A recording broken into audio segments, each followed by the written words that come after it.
താപസിയാം കണ്വാശ്രമകന്യക പ്രേയസിയായി ദുഷ്യന്തരാജനു താപസിയാം കണ്വാശ്രമകന്യക പ്രേയസിയായി ദുഷ്യന്തരാജനു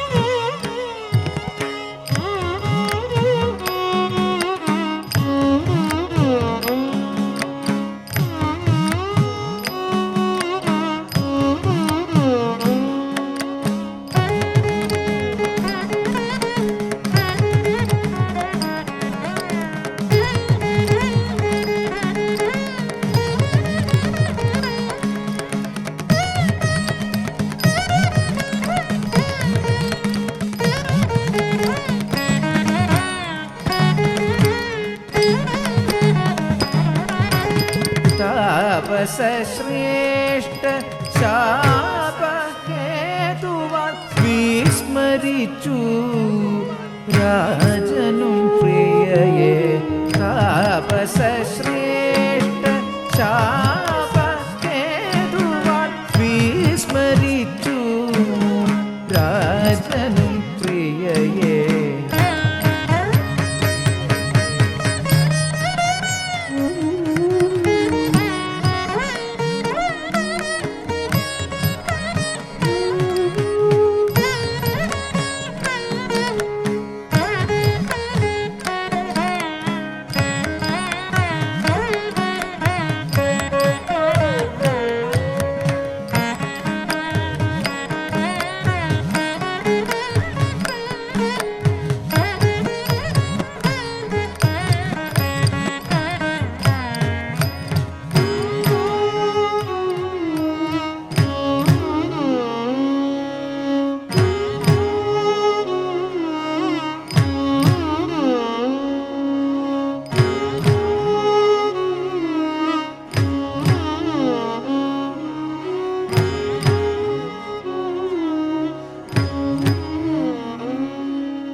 കാരണമായി അങ്കുലീയം നൃപനു പ്രേയസിയെ സ്മരിപ്പാൻ ക്ഷണം.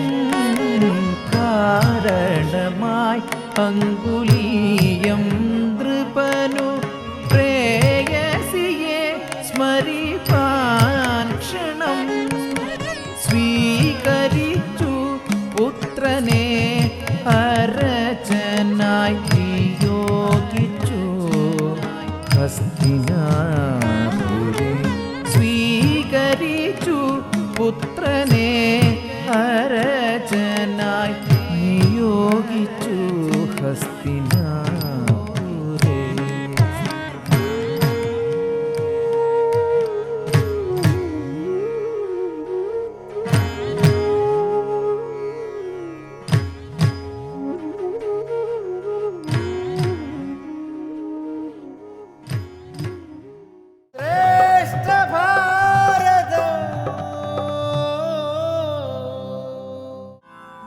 കൊല്ലണമവളെ നീ വല്ല ജാതിയും. താടകയെ കൊല്ലാൻ വിശ്വാമിത്രൻ ശ്രീരാമന് നൽകുന്ന നിർദ്ദേശമാണ്. ആ വധം അനിവാര്യമായിരുന്നുവോ? അപ്പോൾ നമുക്ക് തുടങ്ങാം. അപ്പോൾ അതിനെ അനുകൂലിച്ച് പറയുന്നത് സരസ്വതി നിന്ന് ആരാണ്? ഓക്കെ. താടകയെ കൊല്ലാൻ വിശ്വാമിത്രൻ ശ്രീരാമന് നൽകുന്ന നിർദ്ദേശമാണ്. ആ വധം അനിവാര്യമായിരുന്നുവോ? തീർച്ചയായും അനിവാര്യമാണ്. കാരണം താടക ഘോരരൂപിണിയായ ഒരു സ്ത്രീയാണ്. അവൾ തിന്മയുടെ പ്രതീകവുമാണ്. അതുപോലെ തന്നെ അവൾ അടക്കി വാണിരുന്ന സ്ഥലവും തിന്മയാൽ നിറഞ്ഞ സ്ഥലമാണ്. അപ്പോൾ ആ സ്ഥലത്തിന് ശാപത്തിൽ നിന്ന് തിന്മയിൽ നിന്ന് മോക്ഷം കൊടുക്കേണ്ടതും അതുപോലെ തന്നെ അവളെ മനസ്സ് മാറ്റി അവളെ നന്മയിലോട്ട് നയിക്കേണ്ടതും ആവശ്യമാണ്. അതുകൊണ്ട് തന്നെ ശ്രീരാമന് അവളെ കൊല്ലേണ്ടതായി വന്നു. അതുകൊണ്ട് താടകവധം അനിവാര്യമാണ്. അപ്പോൾ ഇതിനെ എതിർത്തുകൊണ്ട് കൈരളി വിദ്യാഭവന് മോൻ എന്താണ് പറയാനുള്ളത്? ക്രൂരയായ രാക്ഷസിയായാണ് രാമായണത്തിൽ താടകയെ ചിത്രീകരിക്കപ്പെട്ടിരിക്കുന്നത്. എന്നാലും താടക ഒരു സ്ത്രീയാണെന്ന് നമുക്കെല്ലാവർക്കും അറിയാം. അത് രാമൻ അംഗീകരിച്ച് താടകയെ ദുഷ്കർമ്മങ്ങളിൽ നിന്നും പറഞ്ഞു പിന്തിരിപ്പിക്കാമായിരുന്നു. എന്നാൽ അതിനു പകരം വിശ്വാമിത്രൻ പറഞ്ഞത് അക്ഷരം പ്രതി പറഞ്ഞതുപോലെ തന്നെ ക്രൂരമായി താടകയെ കൊല്ലുകയായിരുന്നു. അപ്പോൾ താടക അനവധി ആൾക്കാരെ കൊന്നിട്ടില്ലേ? ഭക്ഷണം എല്ലാവർക്കും ആവശ്യമാണ്. രാക്ഷസിമാരുടെ ഭക്ഷണം തീർച്ചയായും മനുഷ്യന്മാരായിരിക്കും. കാട്ടിൽ സിംഹങ്ങൾ മറ്റു മൃഗങ്ങളെ ഭക്ഷിക്കുന്നില്ലേ? ആ താടക ചെയ്ത് ക്രൂരമായി കൊലപ്പെടുത്തിയല്ലേ ഭക്ഷിച്ചിരുന്നത്? അല്ല ആരോടും അപേക്ഷിച്ചിട്ട് എനിക്ക് തിന്നാനിങ്ങനെ നിന്ന് തരുമോ എന്ന് പറഞ്ഞിട്ടല്ലല്ലോ. എന്നാലും വിശ്വാമിത്രൻ ഗുരുവായിരുന്നിട്ടും ഗുരുക്കളെല്ലാം പറയുന്നത് എല്ലാം ശരിയാവണമെന്നില്ല. അതിൽ നന്മ തിന്മകൾ തിരിച്ചറിഞ്ഞ് പ്രവർത്തിക്കേണ്ടതുണ്ടായിരുന്നു. ഓക്കെ. അപ്പോൾ ഇനി കൈരളി വിദ്യാഭവനിലെ കുട്ടി മറ്റേ കുട്ടി ഇതിനെ അനുകൂലിച്ച് സംസാരിക്കട്ടെ. ഓക്കെ. വിശ്വാമിത്ര മഹർഷിയുടെ ആജ്ഞപ്രകാരമാണ് രാമൻ താടകയെ വധിക്കുന്നത്. താടക എന്നത് മറ്റുള്ളവരെ സജ്ജനങ്ങളെ കൊന്നു ഭക്ഷിക്കുന്ന ഒരു രാക്ഷസിയാണ്. നമ്മുടെ സമൂഹത്തിൽ തിന്മയല്ല നന്മയാണ് ജയിക്കേണ്ടത്. സത്യം നിലനിർത്തുവാനായി വീര്യം കാണിക്കുന്ന കരുണാമയനാണ് ശ്രീരാമനെന്ന് വിശ്വാമിത്ര മഹർഷി തന്നെ പറയുന്നുണ്ട്.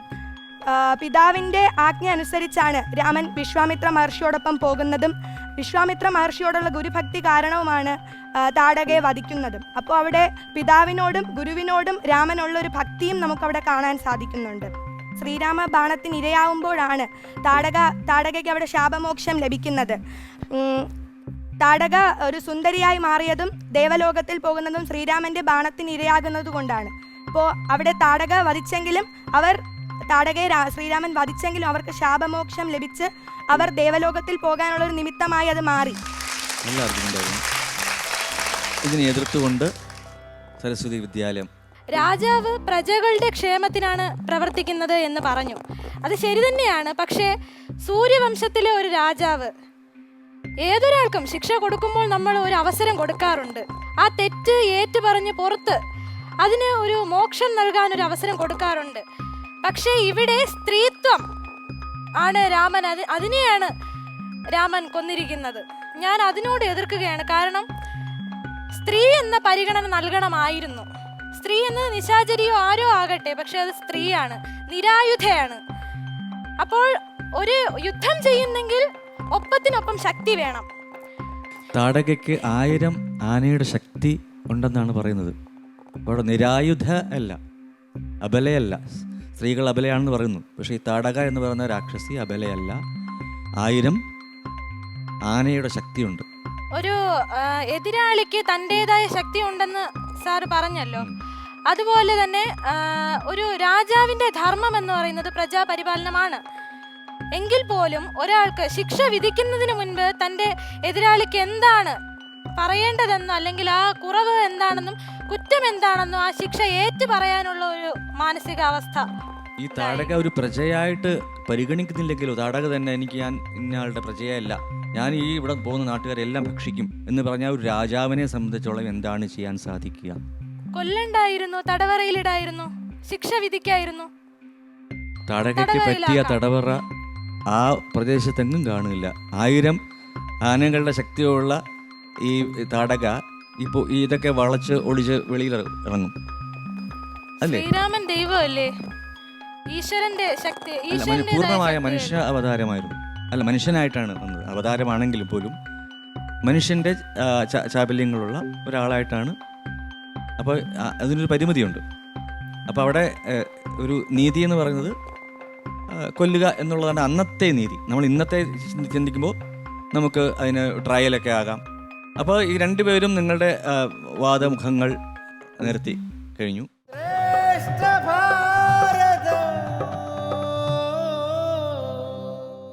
രാഘവ സത്യപരാക്രമവാരിധേ രാമ പോകുമാറില്ലീ വഴിയായി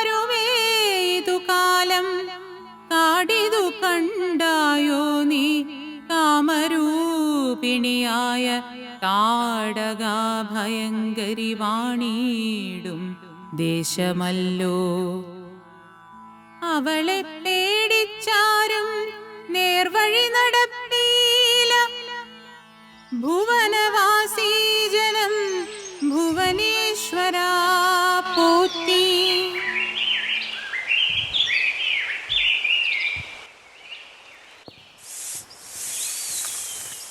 മാർഷേ, അതാ ഒരു വിഷസർപ്പം. ഉപദ്രവിക്കണ്ട, അത് ഇഴഞ്ഞു പൊക്കോട്ടെ. നമ്മൾ ഒരുപാട് ദൂരം സഞ്ചരിച്ചു അല്ലേ മഹർഷി? അതെ, നടന്ന് ക്ഷീണിച്ചു അല്ലേ കുമാരാ? ആ, വിശപ്പുണ്ട്. സ്വാഭാവികമാണത്. മനസ്സിൽ ചിന്തിക്കുമ്പോൾ വിഭവങ്ങൾ മുന്നിലെത്തുന്ന രാജധാനി അല്ലിത്. വനമാണ്. ഇച്ഛിക്കുന്ന ഭക്ഷണം ലഭിക്കാനുണ്ടാവില്ല. സാരമില്ല, ഭക്ഷണേച്ഛ തന്നെ ഇല്ലാതാക്കുന്ന മറ്റൊരു വിദ്യയുണ്ട്. ലൗകിക ജീവിതത്തിൽ ഭക്ഷണേച്ഛ വെടിയുക എന്നാൽ ജീവിതം തന്നെ വെടിയുക എന്നല്ലേ മഹർഷേ? അപ്പോൾ അതുചിതമാണോ? ഉചിതാനുചിത വിചിന്തനങ്ങൾ പിന്നെ. വിശപ്പും ദാഹവും തീണ്ടാതിരിക്കാൻ ഞാനൊരു മന്ത്രം ഉപദേശിക്കാം. ബലയും അതിബലയും. രണ്ടുപേരും അടുത്തേക്ക് വരൂ.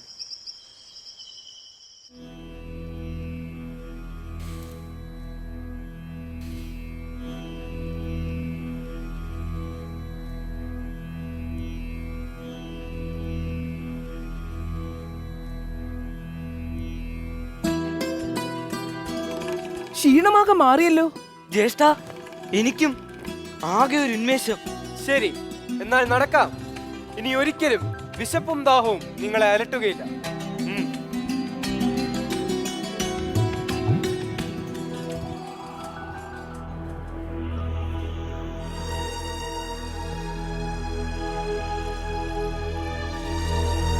നമ്മൾ ഇത്രയും ദൂരം കടന്നു വന്ന വനപ്രദേശത്ത് നിന്നും വ്യത്യസ്തമാണല്ലോ ഇവിടം. ഇവിടെ ഒരു ജീവികളെയും കാണുന്നില്ല. അതെ, നിർജ്ജനമാണ് ഈ വനം. ഒരു മനുഷ്യരും ഈ വനത്തിൽ കടക്കാറില്ല. കടക്കുന്നവർ മടങ്ങി പോകാറുമില്ല. ഇത് അതിഭീകര രാക്ഷസിയായ താടക വസിക്കുന്ന വനപ്രദേശമാണ്. താടകയോ? അതാരാ? താടക അതൊരു വലിയ കഥയാണ്. പണ്ട് ഇന്ദ്രൻ വൃത്രാസുരനെ ചതിച്ചു കൊന്നു. അതിന്റെ പാപം തീർക്കാനായി ഇന്ദ്രൻ സഹസ്ര കലശമാടി. അതിലൂടെ ഒലിച്ചിറങ്ങിയ പാപക്കറ പതിച്ച സ്ഥലം ഇവിടമാണത്. ഇത് ഇന്ദ്രന്റെ അരുളപ്പാടനുസരിച്ച് മലതം, കരൂഷം എന്നിങ്ങനെ 2 രാജ്യങ്ങളായി. ഇന്ദ്രകൽപിതമായ ഈ നാടും താടകയും തമ്മിൽ എന്താണ് ബന്ധം? താടക ഒരു യക്ഷപുത്രിയായിരുന്നു. സുകേതു എന്ന യക്ഷന്റെ മകൾ. ബ്രഹ്മാവിനെ തപസ് ചെയ്ത് സുകേതു നേടിയ വരപ്രകാരം അവൾക്ക് 1000 ആനകളുടെ ബലമുണ്ടായി. വളർന്നപ്പോൾ അവൾ സുന്ദൻ എന്ന അസുരന്റെ പത്നിയായി. പക്ഷേ മഹർഷേ, യക്ഷശ്രീയായ താടക എങ്ങനെയാണ് രാക്ഷസിയാകുന്നത്? പറയാം. അഗസ്ത്യമുനി സുന്ദനെ ശപിച്ച് നശിപ്പിച്ചു. അതിന് പ്രതികാരം ചെയ്യാൻ വന്ന താടകയെ അഗസ്ത്യൻ ശപിക്കുകയായിരുന്നു. എന്താണ് അഗസ്ത്യമുനി നൽകിയ ശാപം? നീ നരഭോജിയും വിരൂപയും വികൃതവദനയുമായ രൂപമായി തീരട്ടെ എന്നാണ് അഗസ്ത്യമുനി ശപിച്ചത്. അങ്ങനെയാണ് താടക രാക്ഷസിയും ഭീകരരൂപിയുമായത്. കാലാകാലങ്ങളായി അവൾ ഈ പ്രദേശം അടക്കി മുടിക്കുകയാണ്. അപ്പോൾ നമ്മൾ എന്താണ് ചെയ്യേണ്ടത്? സ്ത്രീ എന്ന പരിഗണന നൽകി നേർവഴി വെടിഞ്ഞു പോവുകയാണോ? അതോ ദുഷ്ടയ്ക്ക് സ്ത്രീ പുരുഷ ഭേദമില്ലെന്നുറപ്പിച്ച് നേരിട്ട് വധിക്കുകയാണോ? നേരിടുക, നിഗ്രഹിക്കുക. രൂപം കൊണ്ട് മാത്രമാണ് അവൾ സ്ത്രീ. സ്ത്രൈണഭാവം ഏതുമില്ല. ശിഷ്ടജന രക്ഷയ്ക്ക് വേണ്ടി ദുഷ്ടയെ സ്ത്രീ എന്ന പരിഗണന ഇല്ലാതെ തന്നെ വധിക്കാം. അതാണ് ധർമ്മനീതി. നീ അത് ചെയ്യണം രാമ. നിനക്ക് മാത്രമേ അതിന് സാധിക്കൂ.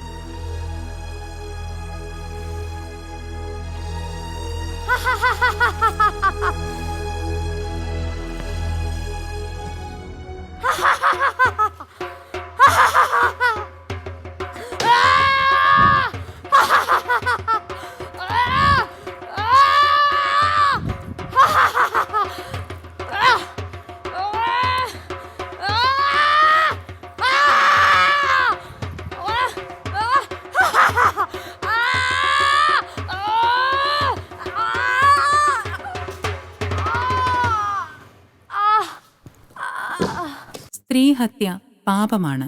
എന്നാൽ സ്ത്രീയുടെ സഹജഭാവം വെടിഞ്ഞ് സഹജീവി ദ്രോഹവും ദുഷ്ടതയും വ്രതമാക്കിയതിലൂടെ താടക സ്ത്രീത്വത്തെ അതിലംഘിച്ചവളും സമൂഹത്തെ ദ്രോഹിക്കുന്നവളുമായി മാറുന്നു.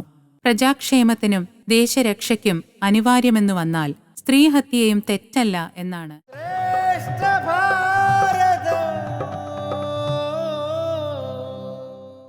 ഓരോരോ ജലാശയേ കേവലം മഹാകാശം നേരെ നീ കാൺമീലയോ കണ്ടാലും അതുപോലെ സാക്ഷാലുള്ളൊരു പരബ്രഹ്മമാം പരമാത്മാ സാക്ഷിയായുള്ള ബിംബം നിശ്ചലമതു സഖേ തത്വമസ്യാദിമഹാ വാക്യാർത്ഥം കൊണ്ട് മമ തത്വത്തെ അറിഞ്ഞിടാമാചാര്യ കാരുണ്യത്താ മമ തത്വത്തെ അറിഞ്ഞിടാം ആചാര്യ കാരുണ്യത്താ. ആശയം വിശദീകരിച്ചോളൂ. ശ്രീ തുഞ്ചത്ത് രാമാനുജൻ എഴുത്തച്ഛൻ എഴുതിയ അധ്യാത്മ രാമായണം കിളിപ്പാട്ടിൽ ബാലകാണ്ഡത്തിലെ ഉമാമഹേശ്വര സംവാദം എന്ന ഭാഗത്തിലേതാണ് ഈ വരികൾ. ഉമാമഹേശ്വര സംവാദത്തിൽ ശ്രീരാമന്റെ നിർദ്ദേശത്താൽ സീതാദേവി ഭക്തോത്തമനായ ഹനുമാന് ബ്രഹ്മജ്ഞാന തത്വം ഉപദേശിക്കുന്നതാണ് സന്ദർഭം. സീതാദേവി ഹനുമാനോട് പറയുന്നു, ജീവാത്മാവ് എന്നത് പരമാത്മാവിൻ്റെ പ്രതിബിംബം തന്നെയാണ്. എൻ്റെ മായയാൽ അത് വ്യാജമായി തോന്നിക്കുന്നു എന്ന് മാത്രം. പല പല ജലാശയങ്ങളിൽ ആകാശം വെവ്വേറെയായി കാണപ്പെടുന്നുണ്ടെങ്കിലും അതൊന്നു മാത്രമേ ഉള്ളൂ.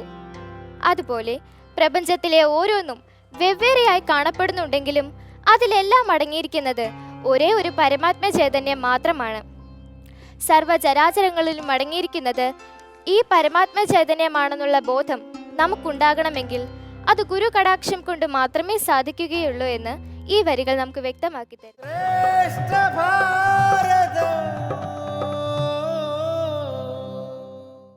മദ്ദത്ത വരബലദർപ്പിതനായിട്ട് അതിനിർദ്ദയം മുടിക്കുന്നു വിശ്വത്തെയെല്ലാം. അയ്യോ, ലോകപാലന്മാരെയും തച്ച് ആട്ടിക്കളഞ്ഞവൻ ഏകശാസനമാക്കി ചമച്ചോ ലോകമെല്ലാം. പാകശാസനനെയും സമരെ കെട്ടിക്കൊണ്ട് നാഗശാസനവും ചെയ്തിടിനാൻ ദശാനനൻ. ആശയം വിശദീകരിച്ചോളൂ. ദശാനന്റെ പരാക്രമം സഹിക്കവയ്യാതെ ഭൂമിദേവി ദേവന്മാരോടൊപ്പം ബ്രഹ്മദേവന്റെ അടുത്തെത്തുന്നു. ബ്രഹ്മദേവനെയും കൂട്ടി പാലാഴിവാസനായ മഹാവിഷ്ണുവിനെ സന്ദർശിക്കുന്നു. എന്താ ഇവിടെ എത്താനുള്ള കാരണം എന്ന് അന്വേഷിച്ച മഹാവിഷ്ണുവിനോട് ബ്രഹ്മദേവൻ വിവരിക്കുന്നതാണ് സന്ദർഭം. തൻ്റെ വരത്താൽ ബലവാനായ ദശാനനൻ നിർദ്ദയം ഈ ലോകത്തെ മുഴുവൻ മുടിക്കുന്നു. അതിനാൽ ലോകപാലന്മാരെയും അതുപോലെ തന്നെ ഇന്ദ്രദേവനെ തന്നെയും ആക്രമിച്ച് കീഴ്പ്പെടുത്തി ഏകാധിപതിയായി വാഴുന്നു. അതായത് ഇതിൽ നിന്ന് സ്പഷ്ടമാകുന്നത് ഇത്രമാത്രം: ഇവിടെ ബ്രഹ്മാവ് നൽകിയ വരത്തിന്റെ ശക്തിയാലാണ് രാവണൻ ഈ ആക്രമണം എല്ലാം അഴിച്ചുവിട്ടത്. അതിനാൽ നാം എന്ത് വിദ്യ കൊടുക്കുമ്പോഴും അത് പാത്രം അറിഞ്ഞ് തന്നെ നടത്തണം. വിദ്യാർപ്പണം പാത്രം അറിഞ്ഞ് തന്നെ കൊടുക്കണമെന്നാണ് ഈ വരികളിൽ നിന്ന് സ്പഷ്ടമാകുന്നത്.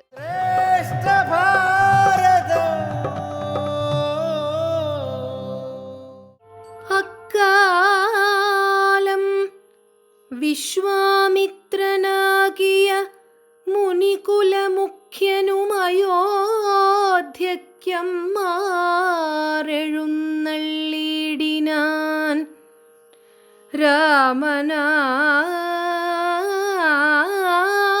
രാമനായവനിയിൽ മായയാ ജനിച്ചോരു കോമളമായ രൂപം പൂണ്ടൊരു പരാത്മാനം സത്യജ്ഞാനാനന്ദാനന്ദാമൃതം കണ്ടുകൊള്ളുവാൻ ചിത്തത്തിൽ നിറഞ്ഞാനന്ദം ആശു വഴിഞ്ഞ ഭക്തിയോടെ.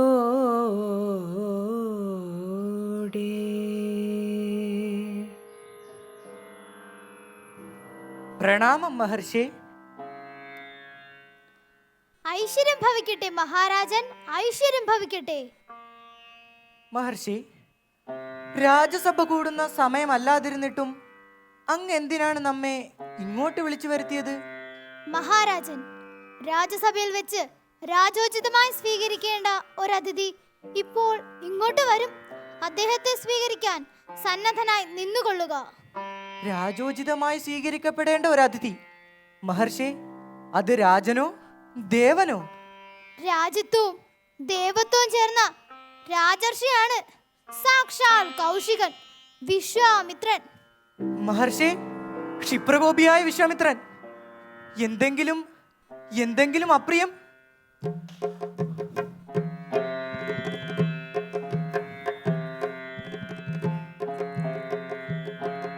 അയോധ്യാധിപൻ സൂര്യകുലതിലകം മഹാരാജൻ ദശരഥന് വന്ദനം. സ്വാഗതം മഹാത്മൻ, സ്വാഗതം. അങ്ങയുടെ പാദസ്പർശത്താൽ ഈ അയോധ്യ നഗരം ധന്യമായി. പറയൂ, നാം എന്താണ് അങ്ങേക്ക് വേണ്ടി ചെയ്യേണ്ടത്? ക്ഷത്രിയോചിതമായ ഒരു സഹായം, അത് യാചിച്ചു വന്നതാണ് നാം. യാചനയല്ല, കൽപ്പനയാണ്. കൽപ്പിച്ചാലും നോമും ഈ അയോധ്യയും നമ്മുടെ അജയ്യമായ സൈന്യവും അങ്ങയുടെ വിളിപ്പുറത്തുണ്ട്. കൽപ്പിച്ചാലും.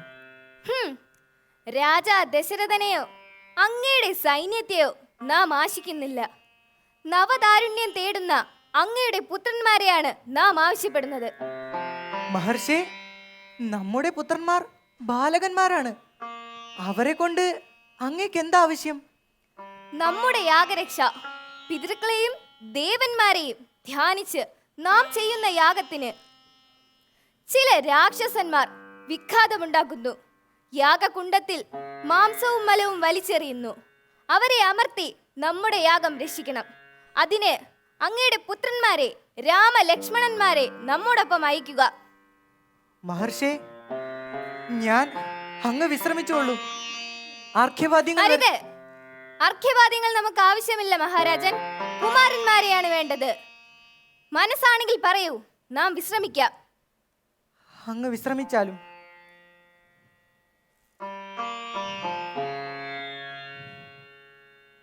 മഹർഷി, നാം എന്തു മറുപടിയാണ് പറയേണ്ടത്?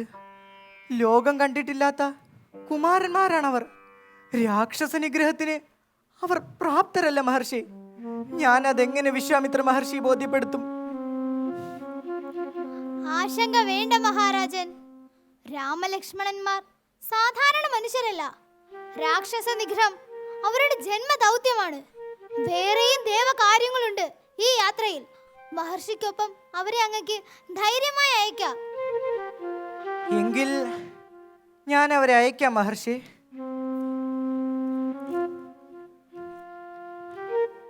ആരവിടെ? രാമലക്ഷ്മണന്മാരെ ചാപബാണ തുണീരങ്ങൾ ധരിപ്പിച്ച് കൊണ്ടുവരൂ. മഹർഷി, അങ്ങയുടെ യാഗം രക്ഷിക്കാൻ നമ്മുടെ പുത്രന്മാർ പ്രാപ്തരാണെന്ന് അങ്ങേക്കുറപ്പുണ്ടെങ്കിൽ അത് സത്യമായി ഭവിക്കട്ടെ. രാമലക്ഷ്മണന്മാർ അങ്ങേക്കൊപ്പം വരും. ഇതാ രാജർഷി വിശ്വാമിത്രൻ, നമസ്കരിച്ചുകൊള്ളൂ.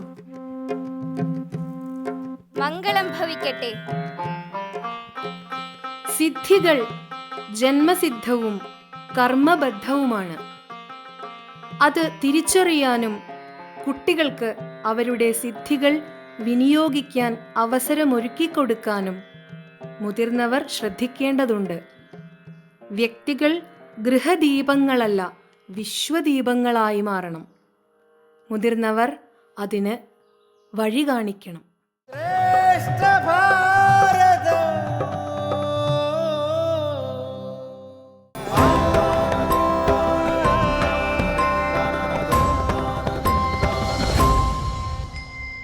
ഓം അമൃതേശ്വരേ നമഃ.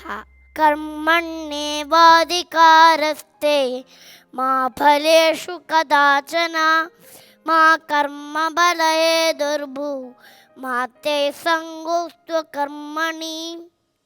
ശ്രീമദ് ഭഗവത്ഗീതയിലെ 2-ാം അധ്യായം സാംഖ്യയോഗത്തിലെ 47-ാമത്തെ ശ്ലോകം.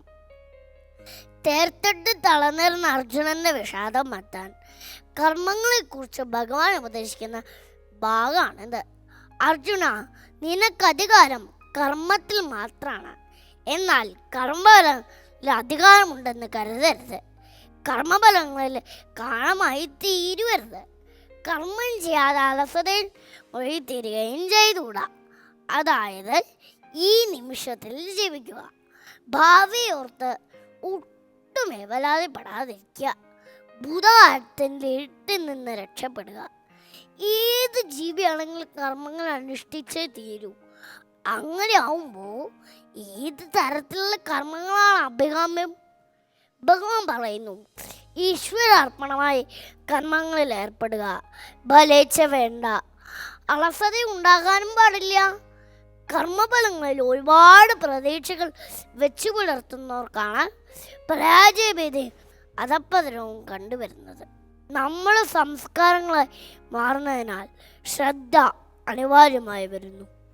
ജ്ഞാനവും ഒട്ടലില്ലാതെ കർമ്മം ചെയ്യാനാണ് ഗീത നമ്മെ ഉപദേശിക്കുന്നത്. ശുദ്രമായ ഹൃദയ ദൗർബല്യം മാറ്റി എഴുന്നേൽക്കണം നാം. മനുഷ്യരിലെ നന്മയെ തൊട്ടുണർത്തി സ്വയം നന്നാവാൻ, സമൂഹത്തിന് ഉപകാരപ്രദമാവാനുള്ള മാർഗം ഗീതയിലൂടെ നമുക്ക് ലഭിക്കുന്നു.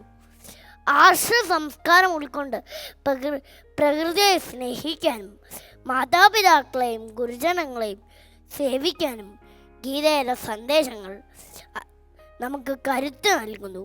അതിലൂടെ നമ്മുടെ കർമ്മങ്ങൾ കർമ്മയോഗങ്ങളായി പരിണമിക്കും. തീർച്ച. ഓം അമൃതേശ്വരി.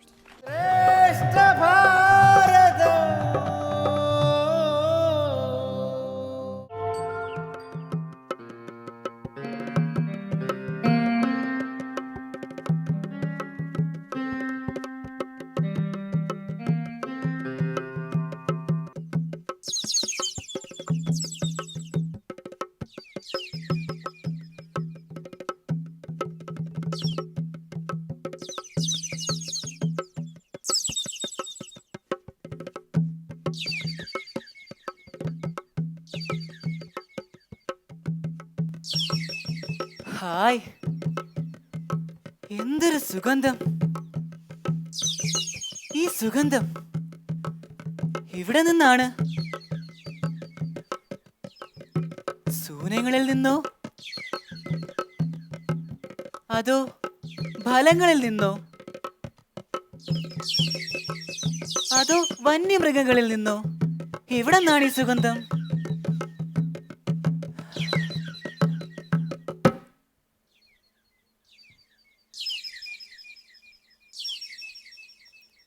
ഈ കാനനത്തിൽ കാണും ഇവൾ ആരാവാം?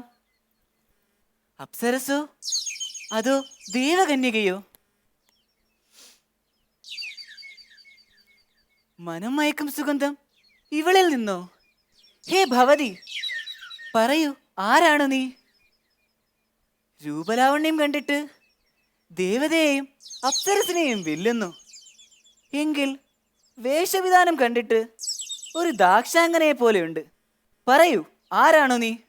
ഞാനോ? ഞാൻ ദാശമുഖ്യന്റെ മകൾ സത്യവതി. അങ്ങയെ കണ്ടിട്ട് രാജാവിനെ പോലെയുണ്ട്. രാജാവ് തന്നെയാണോ? എങ്കിൽ പ്രണാമം. നാം ഹസ്തിനപുരിയിലെ രാജാവ് മഹാരാജാവ് ശന്തനു. ഭവതിയെ കണ്ട മാത്രയിൽ തന്നെ ഞാൻ ഭവതിയിൽ അനുരക്തനായിരിക്കുന്നു. ഭവതിയുടെ ആഗമനം നമ്മുടെ കൊട്ടാരത്തെ സ്വർഗീയമാക്കുമെന്ന് ഞാൻ കരുതുന്നു.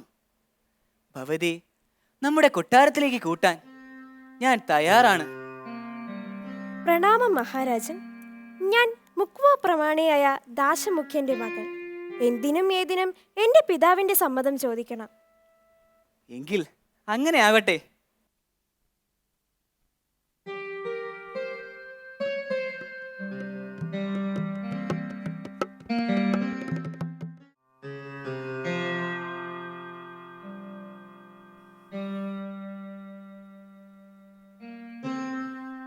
മഹാരാജൻ, അങ്ങേക്ക് പ്രണാമം. അങ്ങ് എന്താണ് ഈ അടിയന്റെ മുക്കുവക്കുടിലേക്ക് വരാനുള്ള കാരണം? ദശരാജൻ, അങ്ങയുടെ മകൾ സുന്ദരിയും സുമുഖിയും സുശീലയുമായ സത്യവതിയെ നാം കാണാനിടയായി. കണ്ട മാത്രയിൽ തന്നെ ഞാൻ അവളിൽ അനുരക്തനായിരിക്കുന്നു.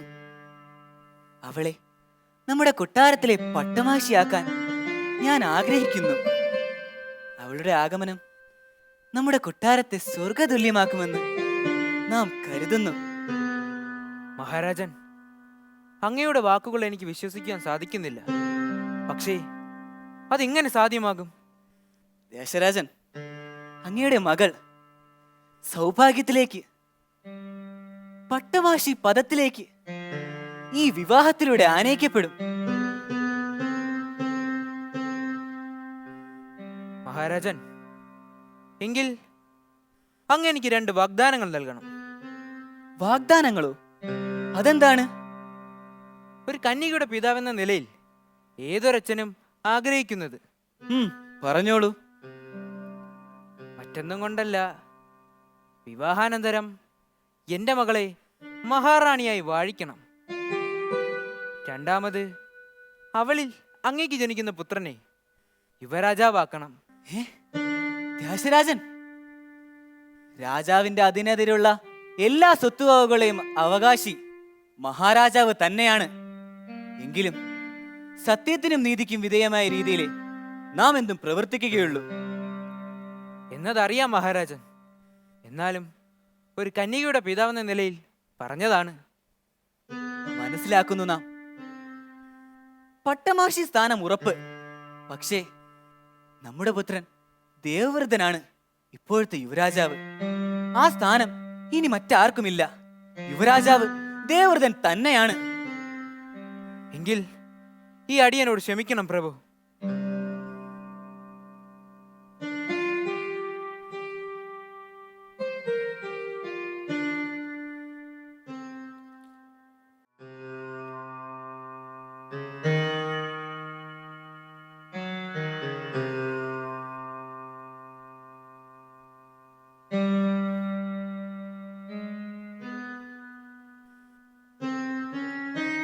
പിതാശ്രീ, അങ്ങ് വളരെ വിവശനായിരിക്കുന്നല്ലോ. എന്താണ് അതിനുള്ള കാരണം? ഏയ്, അങ്ങനെയൊന്നുമില്ല. ശരീരത്തിനും മനസ്സിനും ഒരു വല്ലായ്മ.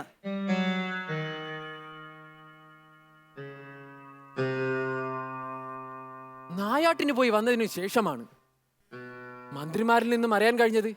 ശരിയാവാം. എന്തായാലും അവിടെ ചെന്ന് കാര്യങ്ങൾ അന്വേഷിക്കാം.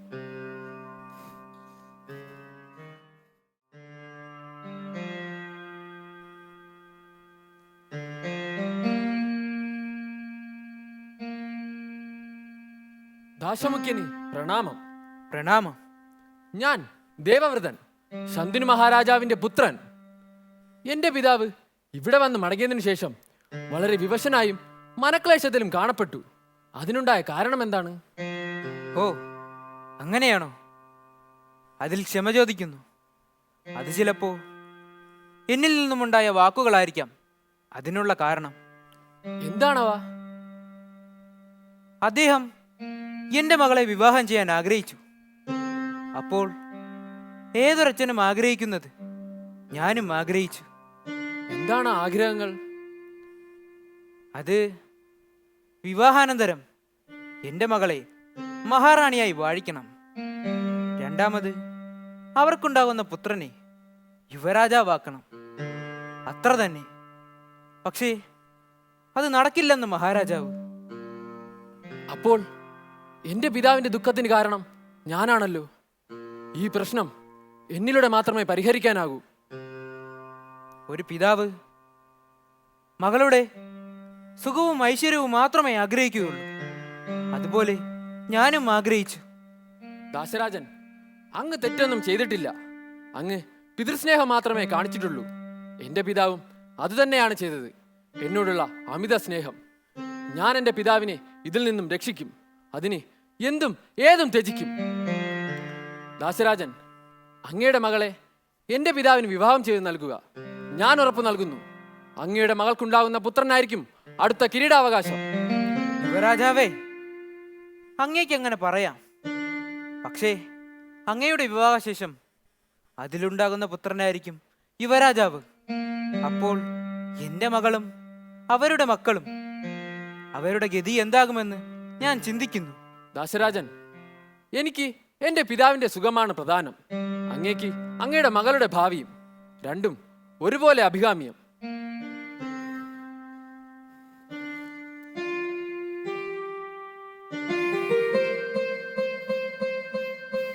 ലോകൈകനാഥനായ സൂര്യദേവ, വായുദേവ, അഗ്നിദേവ, എന്റെ പ്രിയ മാതാവായ ഗംഗാദേവിയെ സർവചരാചരങ്ങളെയും സാക്ഷി നിർത്തി ശന്തനു മഹാരാജാവിന്റെ പുത്രൻ ഗംഗേയനായ ദേവവ്രതന്റെ പ്രതിജ്ഞ ചെയ്യുന്നു. ഞാൻ ഇനി വിവാഹമേ കഴിക്കില്ല. ഞാൻ നിത്യ ബ്രഹ്മചാരിയായിരിക്കും. ഇത് സത്യം, സത്യം, സത്യം.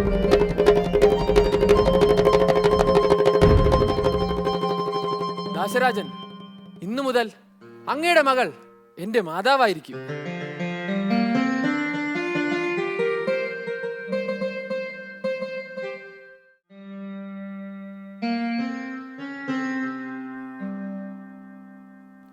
പിതാവേ, അനുഗ്രഹിച്ചാലും. എനിക്ക് ഈ ലോകത്ത് ഏറ്റവും വലുത് പിതാവാണ്. അദ്ദേഹത്തിന്റെ ഏതാഗ്രഹവും സ്വന്തം ജീവൻ ദയിച്ചിട്ടായാലും അത് ഞാൻ സാധിക്കും. അതാണ് പിതൃഭക്തി. അത് ഞാൻ ചെയ്തു. പുത്ര, നീ ഇനി ഭീഷ്മർ എന്ന പേരിൽ അറിയപ്പെടും. നിനക്ക് സ്വച്ഛന്ത മരണമെന്ന വരവും നാം നൽകുന്നു. മംഗളം ഭവിക്കട്ടെ.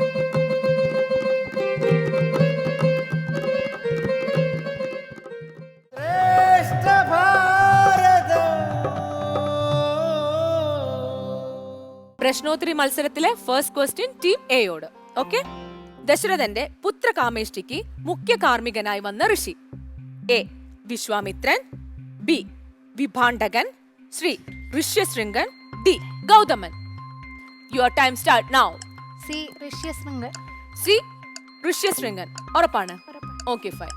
സോ നമ്മൾ ലോക്ക് ചെയ്യുന്നു ശ്രീ ഋഷ്യശൃംഗൻ. കറക്റ്റ് ആണ്. കൺഗ്രാറ്റുലേഷൻസ്. അപ്പം ടീം എ 2 മാർക്ക് നേടിയിരിക്കുന്നു. ഇനി അടുത്ത ക്വസ്റ്റ്യൻ ടീം ബിയോടാണ്. സഹസ്രഭകനായി ഭവിക്ക ഭവാനിനി സഹിച്ചിടുക ചെയ്ത ദുഷ്കർമ്മ ഫലമെല്ലാം. ഇതൊരു ശാപമാണ്. ആരാണ് ശാപം നൽകിയത്? A Gauthaman, B Vasishtan, C Shaunakan, D Valmiki. Your time start now. Option A Gauthaman. Option A Gauthaman ഉറപ്പാണ്? ലോക്ക് ചെയ്യട്ടെ. ആരെ ശപിച്ചേ? ഇന്ദ്രന്. ഇന്ദ്രന് ഉറപ്പാണ്? ഓക്കെ. സോ നമ്മൾ ലോക്ക് ചെയ്യുന്നു A Gauthaman.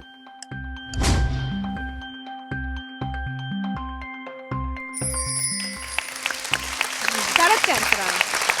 Next question Shri Saraswathi വിദ്യാലയത്തോട്. വിശ്വാമിത്രന്റെ പിതാവിന്റെ പേരെന്ത്? A Kushanabhan, B Vasu, C Gadhi, D Kushan. Your time start now.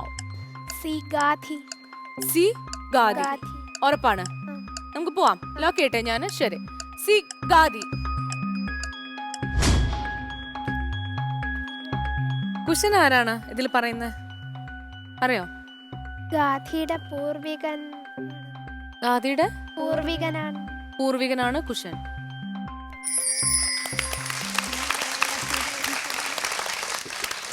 വീണ്ടും 2 പോയിന്റുകൾ നേടിയിരിക്കുന്നു. ഇപ്പൊ total 4 point. Okay. Next question team ബിയോടാണ്. അതിനാൽ നീ ഏറിയ കാലം ജീവനോടെ ഇരിക്കുകയെന്ന അവസ്ഥയെ പ്രാപിക്കുന്നതല്ല. വാൽമീകി ഇങ്ങനെ ശപിച്ചത് ആരെ? എ നാരദനെ, ബി നിഷാദനെ, സി ക്രൗഞ്ച പക്ഷിയെ, ഡി ഭരദ്വാജനെ. Your time start now. Option B option B നിഷാദന്. ഞാൻ ലോക്ക് ചെയ്തു കേട്ടോ. ബി നിഷാദന്. എന്തായാലും നമുക്ക് ഉത്തരത്തിലേക്ക് പോവാം. നിങ്ങൾ പറഞ്ഞ ഉത്തരം ശരിയാണോ അല്ലയോ എന്ന് നമുക്ക് നോക്കാം.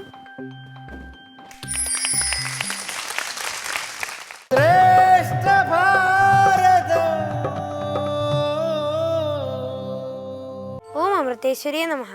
ഭഗവാൻ ശ്രീകൃഷ്ണൻ അർജുനനെ മുൻനിർത്തി എക്കാലവും ഏത് കാലഘട്ടത്തിലുള്ളവർക്കും ഏത് ലോകത്തുള്ളവർക്കും ഏത് തരം ജനങ്ങൾക്കും ഉപകരിക്കുന്ന രീതിയിൽ മനുഷ്യ മനസ്സിൻ്റെ പ്രശ്നങ്ങൾക്കുള്ള ഒരു മഹത്തായ ഉപദേശമാണ് ഭഗവത്ഗീതയിലൂടെ നൽകുന്നത്. യുദ്ധക്കളത്തിൽ ബന്ധുജനങ്ങളെയും ഗുരുജനങ്ങളെയും കണ്ട് അവരോടുള്ള മമത കാരണം യുദ്ധം ചെയ്യാൻ കഴിയാതെ ദുഃഖിതനായി ആയുധങ്ങൾ ഉപേക്ഷിച്ച് അകന്മണ്യതയിൽ അഭയം കണ്ടെത്തുന്ന അർജുനന്റെ ദുഃഖം ഒഴിവാക്കി ഉടനടി കർത്തവ്യനിരതനാക്കേണ്ടിയിരിക്കുന്നു. ഈ ലോകത്തിന്റെ അസ്തിത്വത്തിന്റെ നിജസ്ഥിതി ബോധ്യപ്പെടുത്തുകയാണ് അതിനുള്ള മുഖ്യമായ ഉപായം. ദുഃഖത്തിന് കാരണം അജ്ഞതയാണ്. ജ്ഞാനോപദേശം സമ്പാദിക്കുന്നത് കൊണ്ടേ അജ്ഞതയെ അകറ്റി ദുഃഖം ഒഴിവാക്കാനാകൂ. ഈ അധ്യായത്തിലെ 16-ാമത്തെ ശ്ലോകത്തിൽ ഭഗവാൻ ഇങ്ങനെ പറയുന്നു: നാസതോ വിദ്യത്തെ ഭാവോ നാഭാവോ വിദ്യത്തെ സതഃ ഉഭയോരഭിദൃഷ്ടോന്തഃ ത്വനയോസ്തത്വദർശിഭിഃ. അതായത് അസത്തിന് അസ്തിത്വമില്ല, ഇല്ലാത്തതൊരിക്കലും ഉണ്ടായി വരികയുമില്ല. ഉള്ളത്, അതായത് സത്തിന് അഭാവവുമില്ല, ഉള്ളതൊരിക്കലും ഇല്ലാതെ പോവുകയുമില്ല. ഇവ രണ്ടിൻ്റെയും യാഥാർത്ഥ്യം തത്വദർശികൾ കണ്ടറിഞ്ഞിട്ടുണ്ട്. ഇത് മനസ്സിലാക്കാൻ നമ്മുടെ അമ്മ പറഞ്ഞൊരു കഥ നോക്കാം. മണ്ണ് കൊണ്ട് ഒരാൾ ഭൂതത്തിൻ്റെ പ്രതിമയും മറ്റൊരാൾ ഭഗവാൻ ശ്രീകൃഷ്ണൻ്റെ പ്രതിമയും ഉണ്ടാക്കി. ഭൂതത്തിൻ്റെ പ്രതിമ കണ്ടപ്പോൾ ആളുകൾക്ക് പേടിയും കൃഷ്ണൻ്റെ പ്രതിമ കണ്ടപ്പോൾ ആളുകൾക്ക് ആകർഷണവും ഭക്തിയുമാണ് ഉണ്ടായത്. ഈ രണ്ട് പ്രതിമയും മണ്ണ് കൊണ്ടാണ് ഉണ്ടാക്കിയിരിക്കുന്നത്. ഒന്നിനോട് ഇഷ്ടവും മറ്റൊന്നിനോട് അനിഷ്ടവും ഉണ്ടാക്കിയത് നമ്മുടെ മനസ്സാണ്. ഇവിടെ സത്യമായുള്ള മണ്ണ് ഈശ്വര സൃഷ്ടിയും പ്രതിമയുടെ രൂപം മനുഷ്യ സൃഷ്ടിയുമാണ്. അതുകൊണ്ടാണ് നമുക്ക് ഇഷ്ടാനിഷ്ടങ്ങൾ ഉണ്ടാവുന്നത്. അതിൻ്റെ ഉത്തരവാദിത്തം നമുക്കാണ്. അതായത് നമ്മുടെ ജീവിതത്തിലെ സുഖദുഃഖങ്ങൾ നമ്മുടെ സൃഷ്ടിയാണ്, ഭഗവാന്റെ അല്ല. ഇതിൻ്റെ തിരിച്ചറിവാണ് നമുക്കുണ്ടാകേണ്ടത്. ഈശ്വരൻ മാത്രമാണ് സത്യമെന്ന ബോധത്തെ നമ്മളിൽ എല്ലാവരിലും ഉണർത്തണേ എന്ന് പ്രാർത്ഥിക്കുന്നു. ഓം അമൃതേശ്വരിയെ നമഃ.